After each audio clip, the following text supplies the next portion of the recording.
નમસ્કાર વિદ્યાર્થી મિત્રો, સ્વાગત છે તમારું યુટ્યુબ ચેનલની અંદર। ધોરણ 9ની અંદર હિન્દી વિષયની આપણે ચર્ચા કરી રહ્યા છીએ। તો અલગ અલગ પાઠને લગતા, કાવ્યને લગતા જે કાંઈ પ્રશ્ન જવાબ આવે છે ચેનલ ઉપર, તો એમના સ્વાધ્યાયના પ્રશ્નોત્તર પણ આવતા હોય છે અને સાથે હેતુલક્ષી પ્રશ્નોત્તર પણ આવતા હોય છે। તો વિદ્યાર્થી મિત્રો, અહીં આપણે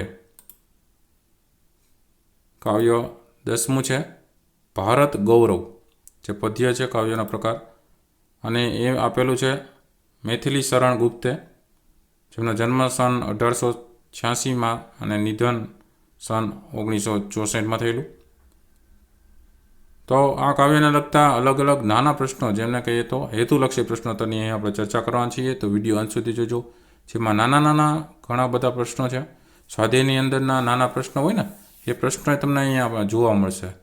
તો વિદ્યાર્થી મિત્રો, સ્વાધ્યાયનો તો અલગ વિડીયો હોય જ, પણ એની સાથે આમાં પણ નાના પ્રશ્નો છે, એમાં હેતુલક્ષી પ્રશ્નોત્તર સ્વાધ્યાયને આવી જાય અને નાના બીજા પ્રશ્નો પણ આવી જાય, બરાબર। એમાં વ્યાકરણલક્ષી પ્રશ્નોત્તર પણ આવી જાય છે।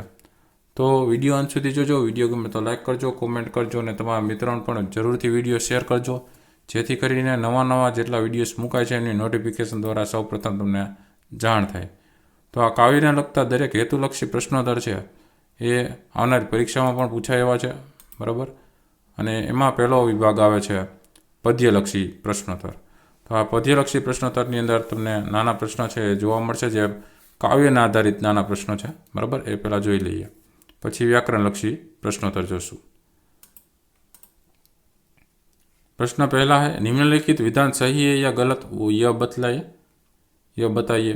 तो उसमें पहला वाला है, भारत प्रकृति की पुण्य लीला स्थली है, तो यह विधान सही विधान है।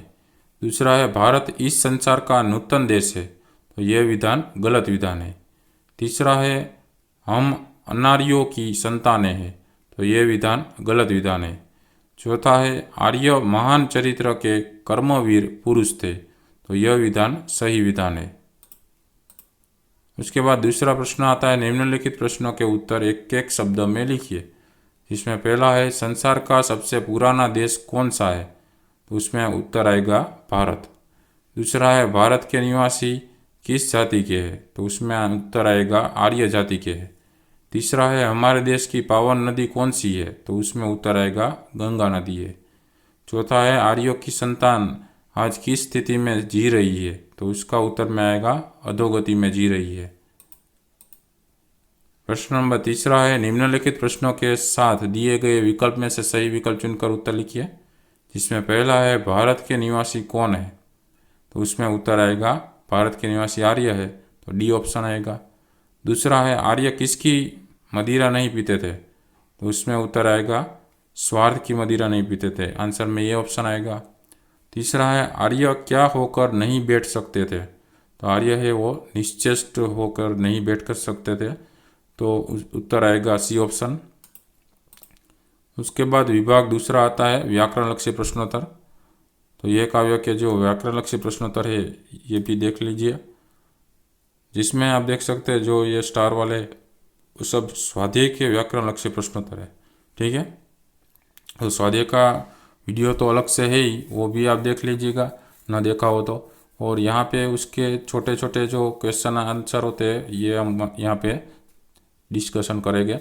तो विभाग दूसरा है व्याकरणलक्षी। उसमें प्रश्न पहला है, निम्नलिखित शब्दों के पर्यायवाची शब्द लिखिए। जैसे कि हिमालय का पर्यायवाची तो हिमगिरी, गंगा का क्या होगा भागीरथी, गिरी का क्या होगा पर्वत, भूमि का धरा, विश्व का संसार, मदिरा का शराब, निश्चेष्ट का निष्क्रिय, उत्कर्ष का उन्नति। प्रश्न नंबर दूसरा है, निम्नलिखित शब्दों के विरोधी शब्द लिखिए। तो अधोगति का होता है ऊर्ध्वगति, वृद्ध का होता है युवा, पुरातन का होता है नूतन, प्रथम का होता है अंतिम, विस्तार का होता है संकुचन, पुण्य भूमि का होता है पाप भूमि, उत्कर्ष का होता है अपकर्ष और ऊंच का होता है निम्न। उसके बाद प्रश्न तीसरा आता है, निम्नलिखित प्रत्येक वाक्य में से भाववाचक संज्ञा पहचान कर लिखिए। जैसे कि पहला है, मानव सृष्टि का विस्तार भी यहीं से हुआ, उस विस्तार है वो भाववाचक संज्ञा है। दूसरा है, आज देश की दशा अच्छी नहीं है, तो दशा है वो भाववाचक संज्ञा है।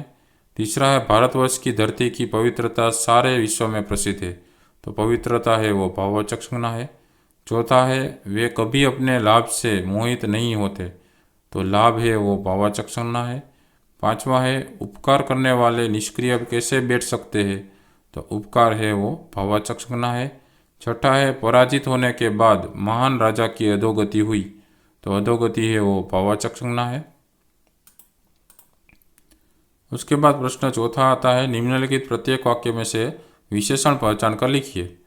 पहला वाला है भारत प्रकृति की पावन क्रीडा भूमि है, उसमें पावन है वो विशेषण है। दूसरा है मैथिली शरण गुप्त जी ने आर्यों के उच्च चरित्र की प्रशंसा की है, तो उसमें उच्च है वो विशेषण है। तीसरा वाला है हिमालय भारत का मनोहर पर्वत है, तो मनोहर है वो विशेषण है। चौथा है भारतवर्ष में गंगा के जैसी पवित्र नदी नहीं है, तो पवित्र है वो विशेषण है। पांचवा है भारत संसार का सर्वश्रेष्ठ देश है, तो सर्वश्रेष्ठ है वो विशेषण है। उसके बाद प्रश्न पांचवा आता है निम्नलिखित शब्द समूह के लिए एक शब्द लिखिए। जैसे कि पहला है पृथ्वी पर बसा हुआ संसार, उसको क्या कहते हैं, तो कि भूलोक कहते हैं। दूसरा है पवित्र क्रीडा भूमि, उसको कहते हैं लीला स्थल। तीसरा है मन को हरने वाला, उसको कहते हैं मनोहर। चौथा है आदर्श आचरण करने वाला, उसको कहते हैं आचार्य। पांचवा है केवल अपना स्वार्थ देखने वाला, उसको कहते हैं स्वार्थरथ। प्रश्न नंबर छठा है निम्नलिखित शब्दों के उपसर्ग पहचान कर लिखिए। तो संसार का क्या होगा, सम प्लस सार। प्रकृति का प्र प्लस कृति। निश्चेष्ट का निश प्लस चेष्ट। निष्क्रिय का निश प्लस क्रिय। सम्मान का सम प्लस मान। उन्नत का उत वत्ता नत। प्रसिद्ध का प्र प्लस सिद्ध। अनुसार का अनु प्लस सार। अधोगति का अधः प्लस गति। प्रगति का प्र प्लस गति। आभूषण का आ प्लस भूषण। विज्ञान का वी प्लस ज्ञान। उसके बाद प्रश्न नंबर 7वां निम्नलिखित शब्दों के प्रत्यय पहचान कर लिखिए। जैसे कि निवासी का होता है निवास प्लस ई। शिक्षित का होता है शिक्षा प्लस इत। विद्यार्थी का विद्या प्लस अर्थी। राष्ट्रीय का राष्ट्र प्लस ईय। शानदार का शान प्लस दार। प्रकृति का प्रकृत प्लस ई। मौजूदगी का मौजूद प्लस गी। आचार्य का आचार प्लस य। दयनीय का दया प्लस निय। उच्चता का उच्च प्लस ता। पूर्वज का पूर्व प्लस ज। विकसित का विकास प्लस इत। तो विद्यार्थी मित्रों आ હતા આ વ્યાકરણલક્ષી અને હેતુલક્ષી પ્રશ્નોત્તર નાના પ્રશ્નો જે કાવ્યલક્ષી જે હતા એમાં વ્યાકરણના પણ આવી જાય છે અને જે કાવ્યને લગતા નાના પ્રશ્નો છે એ પણ આવી જાય છે। તો આમાંથી ઘણા બધા નાના પ્રશ્નો છે એ પરીક્ષામાં પણ પૂછાઈ શકે એવા છે મોસ્ટ ટાઈમથી। તો વિડીયો ગમે તો લાઇક કરજો, કોમેન્ટ કરજો અને તમારા મિત્રોને પણ વિડીયો જરૂરથી શેર કરજો જેથી કરીને આ માહિતી એમને પણ ઉપયોગી થાય। અલગ અલગ ચેનલમાં ઘણા બધા વિડીયોઝ તમે જોઈ શકશો વિડીયો સેક્શનમાં અને પ્લેલિસ્ટમાં। એ ન જોયો હોય તો એ પણ જોઈ લેજો, બરાબર। ઉપર પ્લેલિસ્ટ છે તમારા ધોરણ પ્રમાણેના અલગ અલગ પ્લેલિસ્ટ છે, એમાંથી તમારે જે વિડીયો છે એ ન જોયેલો હોય તમે જોશો તો તમારું નોલેજ વધશે, બરાબર ને।